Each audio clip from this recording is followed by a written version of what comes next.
சற்று முன் கிடைக்கப்பெற்ற மிக முக்கியமான செய்தி ஒன்று வெளியாகி உள்ளது. சொத்து குவிப்பு வழக்கில் நீதிமன்றத்தில் திமுகவின் எம்பி ஆர் ராசா அவர்கள் ஆஜராகியுள்ளார். நீதிபதி வழங்கிய உத்தரவு இந்த வீடியோவில் முழுமையாக நாம் பார்க்க போகிறோம். கடந்த 7 ஆண்டுகளாக நடைபெற்று வரக்கூடிய சொத்து குவிப்பு வழக்கு விசாரணையில் ஆர் ராசா, அவரது உறவினர்கள் பரமேஸ்குமார், அவரது நண்பர்கள் Krishnamoorthy, Kovai shelters promoters India private limited, மக்கள் tech park limited, Ramesh Vijay சடங்ரங்கனி மற்றும் சில நிறுவனங்களின் மீது கடந்த 2023ஆம் ஆண்டு சென்னை சிபிஐ சிறப்பு நீதிமன்றத்தில் குற்றப்பத்திரிகை தாக்கல் செய்யப்பட்டது.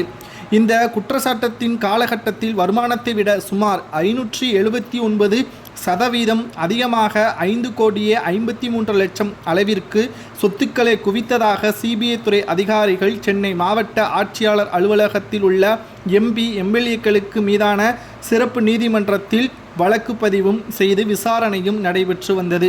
இந்த விசாரணையை ரத்து செய்ய வேண்டும் என்று ஆர் ராசா அவர்கள் கடந்த ஆண்டு 2024ஆம் ஆண்டு சென்னை சிறப்பு நீதிமன்றத்தில் மனு ஒன்றை தாக்கல் செய்தார். ஆனால் இந்த மனுவை நீதிபதிகள் தள்ளுபடி செய்தனர். சாட்சிகள் அனைத்தும் ஆர் ராசாவிற்கும் அவரது உறவினர்களுக்கும் எதிராக இருந்ததன் காலகட்டத்தில் ஒட்டுமொத்தமாக ஆர் ராசாவின் மனுவை தள்ளுபடி செய்து இந்த வழக்கை சிபிஐ துறைக்கு ஆதரவாக வழக்கு விசாரணை நடைபெறும் என்பதையும் தெரிவித்திருந்தார்கள். திமுக ஆட்சி அதிகாரத்தில் இருந்தால் எப்படி சொத்துக்கள் உடனடியாக அதிகரிக்கிறது?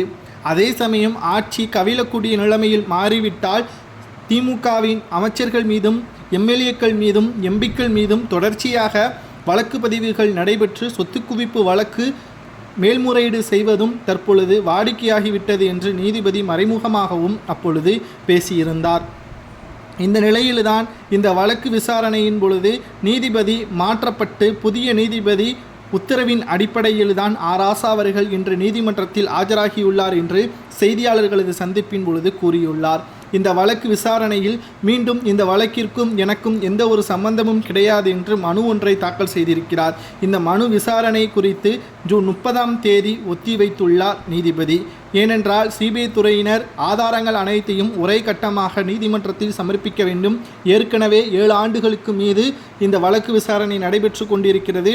குற்றவாளி யார் என்பதை குறிக்கும் விதமாக இறுதி தீர்ப்பானது ஜூன் 30ஆம் தேதி நடைபெறும். இந்த வழக்கு ஆர் ராசாவிற்கு எதிராக வந்தால் நிச்சயம் அவரது சொத்துக்கள் பறிமுதல் செய்யப்படும் அல்லது சிறை தண்டனை 10 ஆண்டுகள் வரை கொடுக்கலாம் என்ற தகவல் கிடைக்கப்பெற்றுள்ளது. இதை பற்றி உங்களது கருத்துக்களை கமெண்ட் வாயிலாக கூறுங்கள்.